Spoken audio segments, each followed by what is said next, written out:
Good morning student.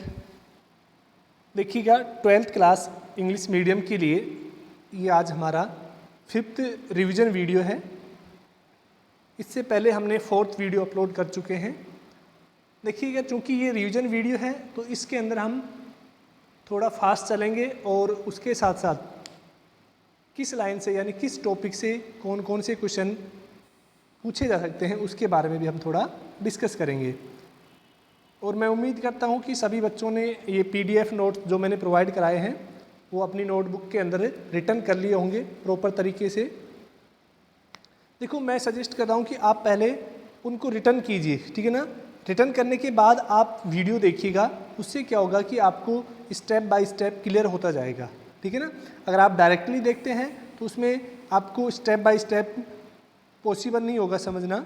तो आप पहले रिटर्न कीजिए, उस नोटबुक को आप अपने साथ लेके बैठिए और उसके साथ साथ आप स्टडी कीजिए। तो सबसे पहले आज का जो टॉपिक है that is torque on A electric dipole in uniform electric field. तो बच्चों यहाँ पर यूनिफॉर्म इलेक्ट्रिक फील्ड आपको पता है कि जब electric field lines equi distance पर और पैरेलल होती हैं एक दूसरे के तब यूनिफॉर्म इलेक्ट्रिक फील्ड जनरेट होता है। तो टॉर्क के बारे में अगर हम एक बार बात करें कि टॉर्क होता क्या है, देखिए टॉर्क के बारे में आपने 4th चैप्टर के अंदर मैग्नेटिक डाइपोल जब हमने डिस्कस किया था उस टाइम भी हमने बात की थी टॉर्क के बारे में। देखिए टॉर्क क्यों जनरेट होता है, जैसे कोई भी बॉडी है, जैसे आपके पास एक बॉडी रखी हुई है इस तरह से, हमने मान लिया कि ये बॉडी इस तरह से किसी भी इलेक्ट्रिक फील्ड में रखी हुई है, ठीक है। अभी हमने इलेक्ट्रिक फील्ड नहीं बनाया, हमने सिर्फ ये एक डाइपोल बना लिया। हमने मान लेते हैं कि ये डाइपोल है, ये इसका पॉजिटिव चार्ज है और ये इसका ये नेगेटिव चार्ज, ये पॉजिटिव मान लेते हैं और ये वाला क्या मान लेते हैं, हम इसको नेगेटिव मान लेते हैं, ठीक है। नेगेटिव चार्ज और ये पॉजिटिव चार्ज। अब देखिएगा क्या होता है कि जब इस डाइपोल को हम किसी भी यूनिफॉर्म मैग्नेटिक इलेक्ट्रिक फील्ड में रखते हैं, किसमें, यूनिफॉर्म इलेक्ट्रिक फील्ड में रखते हैं, तो आपको पता है इन चार्ज के ऊपर फोर्स लगता है और वो फोर्स है, उसके बारे में अगर हम बात करें, जैसे कि ये इलेक्ट्रिक फील्ड है, इस तरह से इलेक्ट्रिक फील्ड लाइन्स हैं ये। अब देखिएगा आपको पता है कि पॉजिटिव चार्ज के ऊपर जो इलेक्ट्रिक फील्ड के द्वारा जो बल लगाया जाता है फोर्स, वो कितना होता है, F = QE। और ये जो बल है ये पॉजिटिव चार्ज पर हमेशा विद्युत क्षेत्र की दिशा में लगता है, ठीक है। अगर इस ऋणात्मक आवेश के हम नेगेटिव चार्ज की बात करें तो इसके ऊपर जो बल लगेगा वो कितना होगा, F = QE, क्योंकि डाइपोल के अंदर क्या होता है, दोनों चार्ज का मैग्नीट्यूड बराबर होता है। तो यहाँ से देखिएगा कि दोनों चार्ज के ऊपर इस QE फोर्स और QE फोर्स अपोजिट दिशा में लग रहा है, ठीक है ना, एक दूसरे के विपरीत दिशा में लग रहा है। तो आपसे पूछा जाता है कि डाइपोल के ऊपर लगने वाला जो नेट फोर्स है वो कितना होता है, 0 होता है। ध्यान रखना कि जब किसी डाइपोल को यूनिफॉर्म इलेक्ट्रिक फील्ड में रखेंगे तो उसके ऊपर जो लगने वाला नेट फोर्स है वो कितना होगा, 0 होगा। लेकिन हम यहाँ से देखिएगा, ध्यान से देखिएगा, यहाँ पर जो फोर्स लग रहा है वो क्रिया रेखा एक नहीं है, ये फोर्स है इस तरफ लग रहा है, इस लाइन के अलोंग लग रहा है, ठीक है। और ये वाला फोर्स है ये इस लाइन के अलोंग, यानी दोनों फोर्स के बीच में एक डिस्टेंस है, कुछ डिस्टेंस पर लग रहे हैं ये फोर्स। ये डिस्टेंस को हमने ब्लू डार्क लाइन से रिप्रेजेंट की है।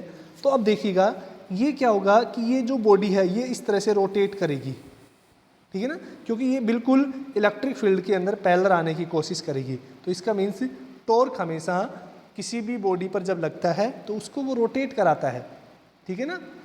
नेट फोर्स कितना हो जाता है, 0। तो यूनिफॉर्म के अंदर देखो पहला क्वेश्चन बनता है कि यूनिफॉर्म के अंदर डाइपोल पर लगने वाला नेट फोर्स कितना होगा, 0। नेट टॉर्क 0 नहीं होगा। इस साल ये एग्जाम में पूछा गया था MCQs में। तीसरा क्वेश्चन क्या बनता है कि वो ऑब्जेक्ट है वो कैसे मोशन करेगा, लीनियर मोशन करेगा या रोटेशनल मोशन करेगा या फिर दोनों तरह का मोशन करेगा। तो बच्चों अगर electric field uniform electric field है तो हमेशा वो रोटेशनल मोशन करेगा। अगर नॉन यूनिफॉर्म है तो वो रोटेशनल के साथ साथ ट्रांसवर्स यानी रेक्ट लीनियर यानी आगे की ओर भी मूव करेगा, ठीक है ना। तो ये समझिए आप टॉर्क कब जनरेट होता है, जब जो दो फोर्स जिनकी लाइन ऑफ एक्शन है अलग अलग होती हैं, तब क्या होता है, टॉर्क जनरेट होता है। इसको हम कपल बोलते हैं, ठीक है ना। इस तरह के फोर्स को हम क्या बोलते हैं, कपल बोलते हैं, ठीक है। अब देखिएगा तो समझ गए होंगे कि आपको टॉर्क कब जनरेट होता है। तो consider electric dipole place in uniform electric field with dipole moment P making an angle theta with the electric field. एक डाइपोल है वो इलेक्ट्रिक फील्ड में रखा हुआ है AB, डायग्राम में ध्यान से देखिएगा, AB जो डाइपोल है वो इलेक्ट्रिक फील्ड में रखा हुआ है कितने एंगल पर, थीटा पर, ठीक है ना। तो प्लस Q चार्ज है वो B पर रखा हुआ है और माइनस Q चार्ज है वो A पर रखा हुआ है। तो प्लस Q पर चार्ज है वो F इक्वल टू QE विद्युत क्षेत्र की दिशा में लग रहा है, क्योंकि विद्युत क्षेत्र हमेशा किस तरफ होता है, प्लस से दूर और माइनस की तरफ होता है, ठीक है। और जो माइनस Q चार्ज है उसके ऊपर जो बल लग रहा है QE वो विद्युत क्षेत्र के विपरीत दिशा में लग रहा है, ठीक है ना। यानी कुल बल तो कितना हो गया, 0, और इस डाइपोल की कुल लंबाई कितनी है, 2L दे रखी है। तो डाइपोल मोमेंट है वो क्या होता है, किसी भी एक आवेश को अगर उसकी डाइपोल की लंबाई से गुणा कर देते हैं तो वो क्या बन जाता है, डाइपोल मोमेंट। तो ये इसमें ये दे रखा है। अब देखिएगा अगर हम बात करें टॉर्क की, तो टॉर्क क्या होता है, फोर्स इनटू परपेंडिकुलर डिस्टेंस। अब बच्चों देखिएगा इस डायग्राम के अंदर कि जो परपेंडिकुलर डिस्टेंस है उसके बारे में अगर हम बात करें तो इस वाले फोर्स, ये यहाँ पर जो फोर्स है ये वाला, और ये फोर्स है ये वाला, इन दोनों के बीच की जो परपेंडिकुलर डिस्टेंस है वो कौन सी है, ये है। हम इसको कंसिडर कर सकते हैं। देखिएगा ये थीटा है तो ये कितना हो जाएगा, ये हाइपोटेनिस हो गया। तो साइन थीटा अगर हम यहाँ से निकालेंगे तो साइन थीटा क्या होता है, perpendicular into perpendicular upon hypotenuse. तो यहाँ से हम निकाल सकते हैं फोर्स इंटू परपेंडिकुलर डिस्टेंस कितनी हो जाएगी, फोर्स कितना हो जाएगा, F बराबर QE इंटू BC। अब BC को हम निकाल सकते हैं 2L इससे, ठीक है ना, पाइथागोरस थ्योरम से ट्रिग्नोमेट्री लगा के, तो वो कितना आ जाएगा 2L साइन थीटा। क्लियर। तो यहाँ से हम रखेंगे तो QE into 2L sine theta, तो टो इक्वल टू देखो Q into 2L into E sine theta. अब आपको मैंने बताया था कि Q इंटू 2L ये होता है डाइपोल मोमेंट P, और तो P हो गया PE साइन थीटा। अब देखिएगा यहाँ से साइन थीटा को जब हम रिमूव करेंगे तो आपको पता है कि वो किस तरह से आएगा, क्रॉस में आएगा। साइन थीटा हमेशा क्रॉस में आता है, कोस थीटा डॉट में आता है। यानी जो टॉर्क है वो क्या होगी, कि वेक्टर क्वांटिटी होती है, इसकी यूनिट क्या होती है, न्यूटन मीटर होती है। आप डाइपोल मोमेंट की यूनिट निकालेंगे और उसको इलेक्ट्रिक फील्ड की यूनिट निकालेंगे, दोनों से अगर हम टॉर्क की यूनिट निकालेंगे तो वो क्या होगी, न्यूटन मीटर। अब देखिएगा इसकी जो डायरेक्शन है टॉर्क की वो किससे दी जाती है, राइट हैंड थंब रूल से, ठीक है ना। यानी देखो P और E दोनों परपेंडिकुलर हैं, तो जो डाइपोल है P से E की तरफ जब हम फिंगर को रोटेट करेंगे तो जिस डायरेक्शन में थंब होगा उस डायरेक्शन में किसकी डायरेक्शन होगी, डाइपोल टॉर्क की डायरेक्शन होगी, ठीक है ना। अब देखिएगा लास्ट जो नेक्स्ट टॉपिक है वो कंटिन्यूस चार्ज डिस्ट्रीब्यूशन है। काफ़ी इजी है, इसमें तो कुछ समझाने की जरूरत नहीं है। देखिए अभी तक हम पढ़ते थे कि जो गाउस का नियम था वो एक पॉइंट चार्ज के लिए कंसिडर होता था। पॉइंट चार्ज के लिए मतलब जो नेट चार्ज है वो एक पर्टिकुलर स्मॉल एरिया पर स्प्रेड होता था। लेकिन अब हम क्या पढ़ेंगे कि चार्ज है वो एक लॉन्ग एरिया पर क्या हो, स्प्रेड हो, उसको हम क्या बोलते हैं, कंटिन्यूस चार्ज डिस्ट्रीब्यूशन, ठीक है ना। तो जब चार्ज है वो एक सिंगल पॉइंट पर ना हो के एक लॉन्ग, चाहे वो लेंथ हो या एरिया हो या वॉल्यूम हो, उसके ऊपर प्रेजेंट हो, उसको हम क्या बोलते हैं, चार्ज डिस्ट्रीब्यूशन बोलते हैं, ठीक है ना। तो चार्ज डिस्ट्रीब्यूशन बच्चों तीन तरह का होता है। एक लीनियर चार्ज डिस्ट्रीब्यूशन क्या होता है कि अगर कोई चार्ज किसी लेंथ के अलोंग स्प्रेड हो उसको हम बोलते हैं लीनियर चार्ज डिस्ट्रीब्यूशन। और लीनियर चार्ज डिस्ट्रीब्यूशन को बच्चों हम लैम्डा से लिखते हैं। लैम्डा बराबर क्या होता है, लेंथ अपॉन चार्ज, ठीक है ना। तो L अपॉन Q, यानी चार्ज है वो लेंथ के अलोंग क्या हो, सॉरी Q अपॉन L। तो इसकी यूनिट की बात करें तो हम कूलाम पर मीटर, क्योंकि चार्ज की यूनिट क्या होती है, कूलाम, और लेंथ की मीटर। तो लीनियर चार्ज डिस्ट्रीब्यूशन हो गया लैम्डा। एक होता है एरियल चार्ज डिस्ट्रीब्यूशन, ठीक है ना, जिसको हम एरिया पर डिनोट करते हैं, ठीक है। इसके बारे में हम बाद में बात करेंगे जब हम गाउस लॉ पढ़ाएंगे उसमें। तो एरियल जो चार्ज डिस्ट्रीब्यूशन है या सरफेस चार्ज डिस्ट्रीब्यूशन है वो दोनों एक ही बात है कि यानी किसी भी सरफेस पर या किसी एरिया पर जब चार्ज डिस्ट्रीब्यूट होता है उसको हम एरियल चार्ज डिस्ट्रीब्यूशन बोलते हैं या सरफेस चार्ज डिस्ट्रीब्यूशन बोलते हैं। तो इसको हम किससे नोट करते हैं, रो से नोट करते हैं, ठीक है ना। तो ये वाला हो गया चार्ज अपॉन एरिया। एक होता है लास्ट वॉल्यूम चार्ज डिस्ट्रीब्यूशन, ठीक है ना, ये डेरिवेशन अभी रोक देना है, ठीक है। वॉल्यूम चार्ज डिस्ट्रीब्यूशन क्या होता है कि अगर चार्ज किसी बॉडी के टोटल वॉल्यूम के ऊपर स्प्रेड हो उसको हम क्या बोलेंगे, वॉल्यूम चार्ज डिस्ट्रीब्यूशन, ठीक है। और इसको क्या हो जाएगा, चार्ज अपॉन वॉल्यूम, तो इसकी यूनिट क्या हो जाएगी, कूलाम पर मीटर क्यूब, ठीक है। तो ये होते हैं तीन तरह के charge distribution, linear charge distribution, areal charge distribution और वॉल्यूमेट्रिक चार्ज डिस्ट्रीब्यूशन। देखिएगा बच्चों, आपका जो फर्स्ट चैप्टर है उसका हाफ पार्ट, लगभग हाफ पार्ट फिनिश हो चुका है।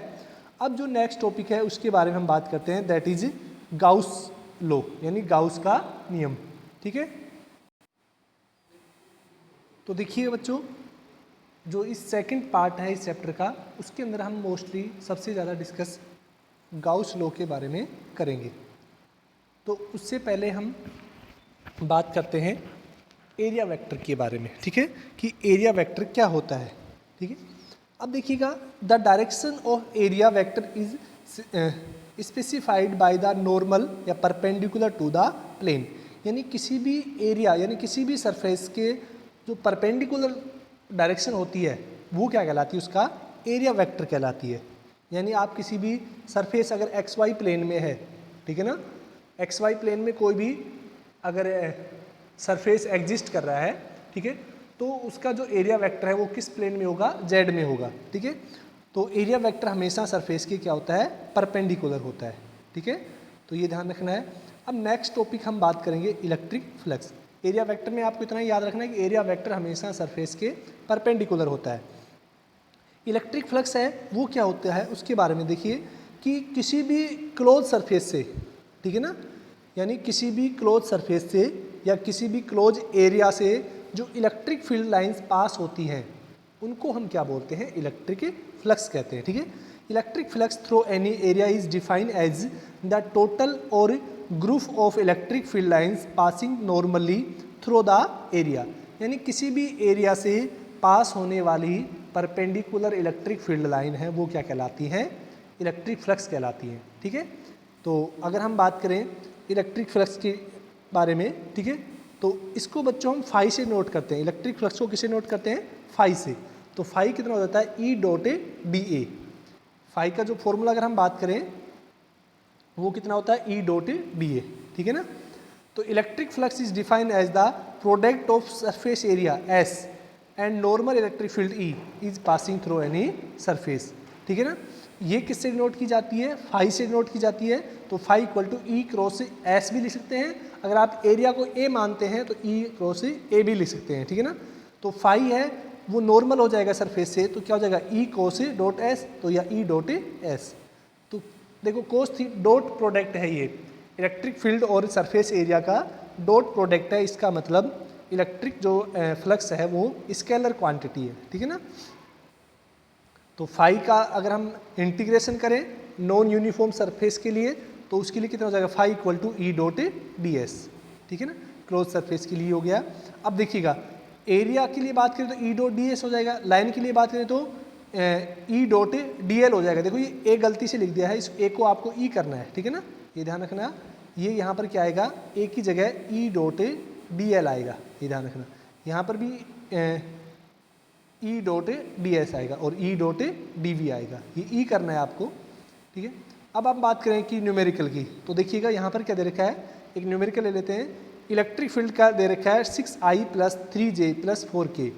Calculate the electric field through the surface area 20 unit in the Y Z plane. तो सरफेस है वो किस में है, वाई जेड प्लेन में है। तो अगर हम बात करें तो फाई कितना हो जाएगा, ई डॉट डी एस, तो यानी एस बराबर कितना हो जाएगा, 20 आई कैप हो जाएगा, ठीक है ना। और 6 में है सिर्फ आई कैप वाला ही लेंगे इलेक्ट्रिक फील्ड, तो 6 वाला हो जाएगा। तो 20 × 6 कितना हो जाएगा, 120 हो जाएगा, ठीक है ना। तो इस तरह से आप ये जो न्यूमेरिकल हैं आपकी बुक के हैं ये करना। अगर किसी में समझ में नहीं आता है न्यूमेरिकल में तो आप कमेंट करें, ठीक है। अब आगे नेक्स्ट बात करें हम गाउस लॉ की, ठीक है ना। तो गाउस लॉ के बारे में अगर हम डिस्कस करते हैं तो काफ़ी इंपॉर्टेंट है इस चैप्टर का ये भाग। कूलाम लॉ के बाद और इलेक्ट्रिक फील्ड के बाद ये तीसरा पॉइंट है जो एग्जाम में बहुत ज़्यादा पूछा जाता है कि गाउस लॉ क्या है। जैसे हमने इलेक्ट्रोस्टैटिक के अंदर, ठीक है ना, गाउस लॉ पढ़ते हैं, ठीक है ना, उसी तरह से अभी हम एक नेक्स्ट लॉ पढ़ेंगे, ठीक है ना। कूलाम लॉ का ही ये अल्टरनेट ऑप्शन है गाउस लॉ, ठीक है ना। ऐसे हम जब हम मैग्नेटिज्म पढ़ेंगे यानी इलेक्ट्रोडायनेमिक पढ़ेंगे, उसमें हम पढ़ते हैं बायो-सावर्ट लॉ, ठीक है ना, चुंबकीय क्षेत्र ज्ञात करने के लिए, और उसका अल्टरनेटिव हम पढ़ते हैं एम्पियर्स लॉ। तो जैसे गाउस लॉ और कूलाम लॉ एक दूसरे के अल्टरनेटिव है, ऐसे ही जो बायो-सावर्ट लॉ है और एम्पियर लॉ है वो भी क्या है, एक दूसरे के अल्टरनेटिव है, जिनको हम आगे के चैप्टर में पढ़ेंगे। तो गाउस लॉ क्या कहता है, ये एक्चुअल में इलेक्ट्रिक फ्लक्स के बारे में बताता है और इससे हम इलेक्ट्रिक फील्ड भी निकाल सकते हैं, ठीक है ना। तो देखिए क्या कहता है, according to this law electric flux passing through any close surface. ये ध्यान रखना है कि ये जो गाउस लॉ है ये क्लोज सरफेस के लिए वैलिड है। किसके लिए? Close surface. Equal to the 1/ε0 time at total charge enclose by that. यानी किसी भी सरफेस से जो फ्लक्स फाई का मान है वो कितना होता है, 1/ε0 इंटू टोटल चार्ज, ठीक है। ये किसका नियम है, गाउस का। अब ये जो टोटल चार्ज है ये बच्चों कौन सा वाला, उस सरफेस के अंदर जो एग्जिस्ट करता है। अगर चार्ज है वो सरफेस के बाहर की ओर है उसको हम कंसिडर नहीं करेंगे। और जैसे अगर सरफेस के अंदर 2 या 2 से अधिक चार्ज है तो प्लस प्लस वालों को हम एक साथ ऐड करेंगे और माइनस वालों को एक साथ ऐड करेंगे, ठीक है। अब देखिएगा गाउस का नियम है वो इस पर भी डिपेंड नहीं करता है कि जो चार्ज है वो सेंटर पे रखा हुआ है या उस क्लोज सरफेस के और कहीं पर रखा हुआ है। उसके इनसाइड यानी अंदर की तरफ आप किसी भी पॉइंट पर रखिए उससे कोई फर्क नहीं पड़ेगा, ठीक है। अब देखिएगा नेक्स्ट हम बात करते हैं, प्रूफ की बात करते हैं, ठीक है। अब हमने मान लिया कि एक पॉइंट चार्ज है, ठीक है, ये क्यू है, प्लस का क्यू, ये कहाँ पे रखा हुआ है, एक बिंदु ओ पर रखा हुआ है, ठीक है। अब इससे आर डिस्टेंस पर हम मान लेते हैं कि कोई स्मॉल एरिया है ds, ठीक है, जहाँ पर हमें क्या निकालना है, इलेक्ट्रिक फील्ड निकालना है। तो इस अगर गाउस के नियम से हम बात करें तो Q कितना हो जाएगा, फाई कितना हो जाएगा, Q/ε0, ठीक है। और यहाँ से फ्लक्स की अगर हम बात करें फाई कितना, E.dA, तो E.dA कोस थीटा। अब देखो कोस 0 क्यों होगा, यहाँ से इलेक्ट्रिक फील्ड और इस एरिया वेक्टर की अगर हम बात करें ds की तो दोनों सेम डायरेक्शन में होने की वजह से कोस कितना हो जाएगा, 0। तो यहाँ से कितना कोस 0 1 होता है, तो फाई इक्वल टू कितना होगा, E.ds। तो इक्वेशन 1 से और जो गाउस की जो इक्वेशन है उसको अगर हम इक्वलेट करते हैं तो फाई की वैल्यू आपके पास एक तो E.ds आ गई और एक फाई की वैल्यू कितनी होती है, Q/ε0। अब इलेक्ट्रिक फील्ड की अगर हम बात करें तो इलेक्ट्रिक फील्ड कितना होता है, KQ/r², ठीक है ना। तो यहाँ से हम इसकी जगह वैल्यू रख लेंगे KQ/r².ds। अब ds यहाँ पर क्या है, इस पूरे स्पेयर का एरिया 4πr², ये हमने रख दिया। और जब हम इसको इक्वलेट करते हैं तो 4πr² से कैंसिल हो जाएगा, आपके पास क्या आएगा, Q फाई इक्वल टू क्या आएगा, Q/ε0। यही किसका प्रूफ है, गाउस के नियम का, ठीक है ना। अब देखिएगा कुछ इंपॉर्टेंट पॉइंट हैं जो गाउस के नियम से रिलेटेड है, तो मैं एक बार वापस से डिस्कस कर देता हूँ कि नेगेटिव चार्ज की वजह से जो इलेक्ट्रिक फ्लक्स है वो कैसा होगा, इनवर्ड डायरेक्शन में होगा, नेगेटिव होगा, ठीक है।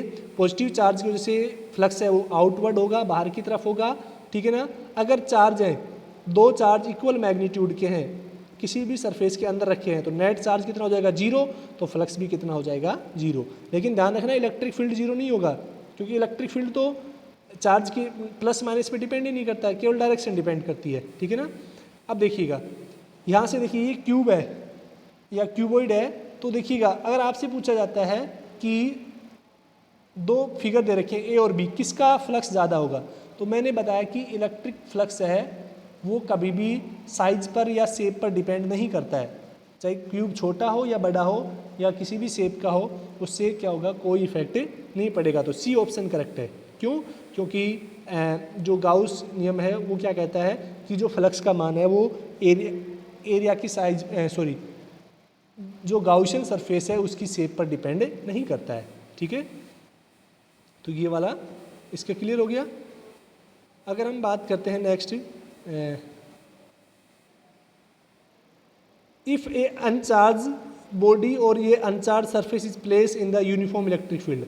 अब अनचार्ज बॉडी है तो आपको पता है कि उसके ऊपर नेट चार्ज कितना होगा, जीरो, तो फ्लक्स भी कितना हो जाएगा, जीरो। चार्ज बॉडी है उसके ऊपर क्या होगा कि देखिएगा, charge always present inside the Gaussian surface. Charge कैसा होना चाहिए, गाउसियन सरफेस के अंदर होना चाहिए। अगर बाहर चार्ज है तो उससे फ्लक्स कितना होगा, जीरो होगा, ये ध्यान रखना है, ठीक है। अब जैसे आपसे पूछ लिया गया कि ये क्यूब रखा हुआ है, इसके अंदर एक चार्ज रखा हुआ है, इसके एक फेस से, ठीक है ना, एक फेस से कितना हो जाएगा, Q/6 एप्सिलॉन नॉट, ठीक है ना। टोटल कितना होगा, Q/एप्सिलॉन नॉट, लेकिन अगर एक फेस से बात करें तो कितना हो जाएगा, Q/6 एप्सिलॉन नॉट, ठीक है ना। अगर आपसे पूछा जाता है कि कॉर्नर से कितना होगा, तो आपको पता है क्यूब के अंदर कितने कॉर्नर होते हैं, 12 कॉर्नर होते हैं, तो Q/एप्सिलॉन नॉट हो जाएगा, ठीक है। अब आपसे पूछा जाता है कि एज से बात करें, यानी जो किनारे होते हैं उनसे, तो कितना 8 टाइम हो जाएगा, ठीक है ना, तो ये ध्यान रखना है। अब डिडक्शन ऑफ कूलाम लो, ठीक है, coulomb low from the Gauss law, यानी गाउस लॉ से कूलाम लॉ को कैसे हम इस्टेब्लिश कर सकते हैं उसके बारे में हम बात करते हैं। तो आपको पता है कि गाउस लॉ है वो क्या कहता है कि फाई इक्वल टू Q/एप्सिलॉन नॉट, और फाई इक्वल टू कितना होता है, E.ds। तो यहाँ से हम E.ds को किसके बराबर रखें, Q/एप्सिलॉन नॉट के। दोनों को अगर हम इक्वलेट करते हैं तो यहाँ से देखिए cos 0 हो जाएगा, और इसको जब हम सोल्व करते हैं E.ds 4πr², और यहाँ से सीधा जब हम इसको इलेक्ट्रिक फील्ड की वैल्यू रख के करेंगे तो ये कितना हो जाएगा, KQ/r², यानी ये क्या हो गया आपके पास गाउस का नियम, ठीक है। तो इस तरह से आप गाउस नियम से भी क्या कर सकते हैं, कूलाम के नियम को इस्टेब्लिश कर सकते हैं। ये कुछ न्यूमेरिकल हैं जो आपको सोल्व करने हैं।